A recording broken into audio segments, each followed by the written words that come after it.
આ 10મા ધોરણની બોર્ડનું પેપર છે. કઈ રીતે લખવું, કેવા અક્ષર રાખવા અને કઈ રીતે માર્ક આવે હું તમને દેખાડું. કઈ સ્કૂલનું છે તમે જોઈ લો. આવા અક્ષર હોય ને તો તમારા માર્ક કપાય નહીં. કેટલી લીટી મૂકીને લખવું એ પણ જોઈ લો. જો આમાં સાહેબની એમાં થાય કે આપણે પાસ કરી દઈએ ઓટોમેટિક. આન્સર કઈ રીતે લખવો, એરો કઈ રીતે મારવો, તો આમાં 1 માર્ક તમારો કપાય નહીં. પણ જો અહીં કપાણેલો છે, આવું થોડું ઘણું લેટ ગો થઈ જાય.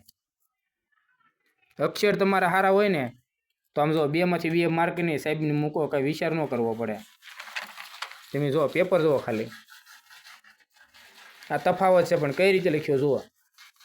શેકા શેકી ત્યાં દેખાય, એક અક્ષરનો શેકા શેકી ન દેખાય.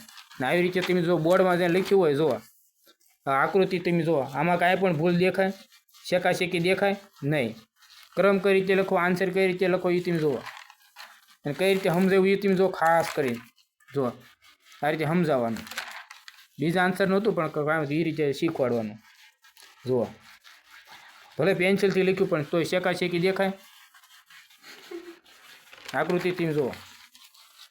આ જો ગોળ રાઉન્ડ કરેલું છે, આ તમે સરખું દર્શાવશો એટલે પણ છે એનો 1 માર્ક આપી દીધો. ભલે આમાં ભૂલ હોવા છતાં 1 માર્ક આપ્યો. ભલે તમે ખોટું લખ્યું પણ આમાં 1 માર્ક તો આપી જ દે. એટલે અક્ષર તમારા સારા હોય ને એટલે સાહેબને બીવવું પડે. હવે આપણે એનું બીજું પેપર દેખાડશું. ટોટલ કેટલા પેપર છે ને આપણે બધું દેખાડશું. જુઓ પેપર વ્યવસ્થિત હોય, આકૃતિ આપણી વ્યવસ્થિત હોવી જોઈએ. પેન્સિલ અને માપપટ્ટીથી કરવાની. એટલે સાહેબની છે ને માર્ક પૂરેમાંથી પૂરા જ દેવા પડે. એમાં બી સાહેબનું કાંઈ ન હાલે. જો તફાવત તમે જુઓ ખાલી.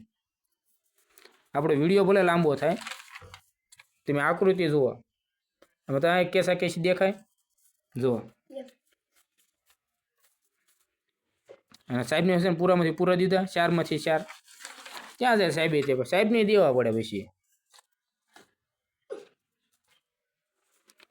તમારી આકૃતિ સારી હોય, વ્યવસ્થિત તફાવત પાડેલો હોય. હવે આપણે તમને બીજું પેપર દેખાડશું.